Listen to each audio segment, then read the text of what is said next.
Nuralapur union Kandapara ছাত্র ও যুব সমাজের উদ্যোগে আয়োজিত নাইট সার্কেল ক্রিকেট টুর্নামেন্টের ফাইনাল ম্যাচটি উৎসবমুখর পরিবেশে অনুষ্ঠিত হয়েছে।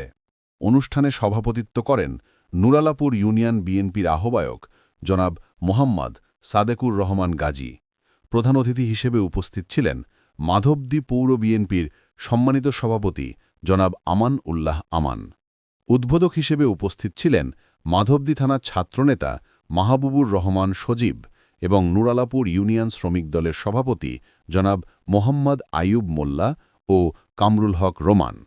এছাড়া আরও উপস্থিত ছিলেন মাধবদী থানার জাসাসের আহ্বায়ক হাজি আহসান উল্লাহ, সদর উপজেলা বিএনপির সাবেক যুগ্ম সম্পাদক জনাব মোহাম্মদ আনোয়ার হোসেন, মহিষাসুরা ইউনিয়ন বিএনপির যুগ্ম সাধারণ সম্পাদক জনাব মোহাম্মদ সাখাওয়াত হোসেন, মাধবদী পৌরসভার ২ নং ওয়ার্ড বিএনপির সাধারণ সম্পাদক জনাব নূর মোহাম্মদ মোল্লা এবং মাধবদী কলেজ শাখার ছাত্রনেতা শামীম দেওয়ান সহ আরও অনেকে।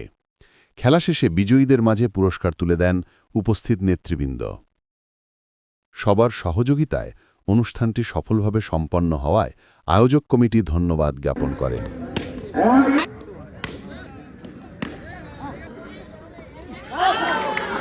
আমরা খেলাধুলার মাধ্যমে আমরা আনন্দ উপভোগ করব, আমরা মাদক থেকে বিরত থাকব। আপনারা কি চান না মাদক মুক্ত একটা সমাজ?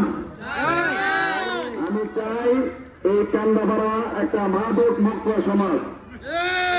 অত্যন্ত সুন্দর খেলা উপভোগ করলাম।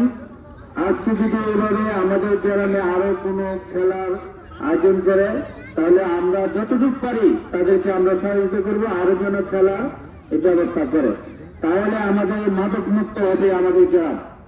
আমরা চাই আর যারা এই খেলার আয়োজন করবে তাদের কাছে অনুরোধ করবে যেন আবার একটা খেলার ক্রিকেট খেলা দেখলাম, তারপর ব্যাডমিন্টন আছে, ভলিবল আছে, ফুটবল আছে, এই খেলার জন্য আয়োজন করে আমরা যারা কান্দাপাড়ায় স্বাবলম্বী আছি সবাই সহযোগিতা করে এই খেলাধুলার ব্যবস্থা করে রাখবো ইনশাল্লাহ।